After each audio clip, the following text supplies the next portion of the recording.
RTI Live News. Ask for right.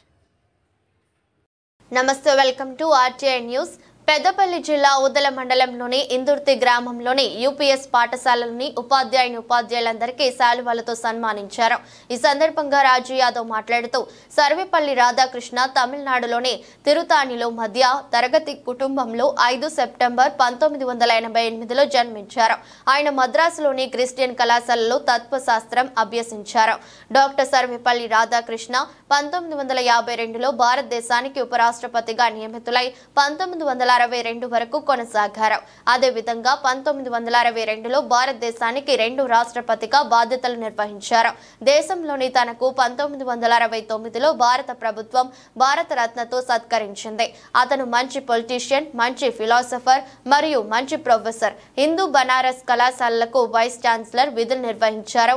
Nobel శాంతి బహుమతికి 11 సార్లు మరియు Nobel బహుమతికి 27 సార్లు, సాహిత్యంలో నోబెల్ బహుమతికి 16 సార్లు నామినేట్ అయ్యారు. తాను పాఠశాల నుండి వెళ్తున్నప్పుడు విద్యార్థులు వెళ్లవద్దని ఏడ్చారు. తప్పదని తెలపగా తన మీద ఉన్న ప్రేమతో రైల్వే స్టేషన్ వరకు ఎద్దులు లేకుండా ఎడ్ల బండి పైన తీసుకెళ్లారు. ఆయన నవ్వుతూ నా పుట్టినరోజుకు బదులు ఉపాధ్యాయ దినోత్సవం జరిపితే బాగుంటుందని సూచించారు. అప్పటి నుండి సర్వేపల్లి రాధాకృష్ణ పుట్టినరోజును ఉపాధ్యాయ దినోత్సవంగా జరుపుకోవడం జరుగుతోంది. తను 17/4/1975లో మరణించడం బాధాకరం. ఈ సందర్భంగా పాఠశాల ప్రధానోపాధ్యాయురాలు మరియు ఉపాధ్యాయ బృందం రాజు యాదవ్ కు కృతజ్ఞతలు తెలిపారు. ఈ కార్యక్రమంలో యాదవ్ సంఘం మండల అధ్యక్షులు కావటి రాజు యాదవ్, బయ్యమ్మపల్లి పంచాయతీ కార్యదర్శి శ్రీను యాదవ్, కారోబార్ బకరాపు కుమారస్వామి యాదవ్, డోబిల మల్లయ్య మరియు హెచ్ఎం జెట్టి రాధా, ఉపాధ్యాయులు శ్రీనివాస్ కుమారస్వామి, సుభాష్ చంద్రబోస్ మరియు విద్యార్థులు తదితరులు పాల్గొన్నారు.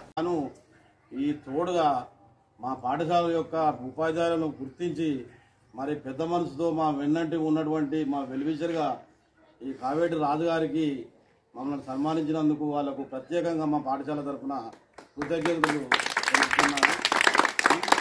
మరి విద్యార్థులు మరి ఈ రాధాకృష్ణ ఈరోజు తన పుట్టిన దీనికి చాలా గర్వంగా ఉంది.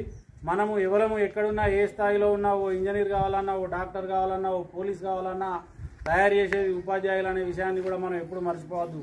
మనకు ఇబ్బంది కలగద్దనే ఉద్దేశంగా మనల్ని కుర్చీలో కూర్చోబెట్టి వాళ్ళు నిల్చొని మన సబ్జెక్ట్ అయిపోయేంత కూడా మనకు ఇబ్బంది జరగకుండా వాళ్ళు ఇబ్బంది పడుతూ పాఠాలు చెప్పినటువంటి గురువులకు పేరు పేరున పాదాభివందనాలు తెలియజేస్తున్నాను. జై హింద్.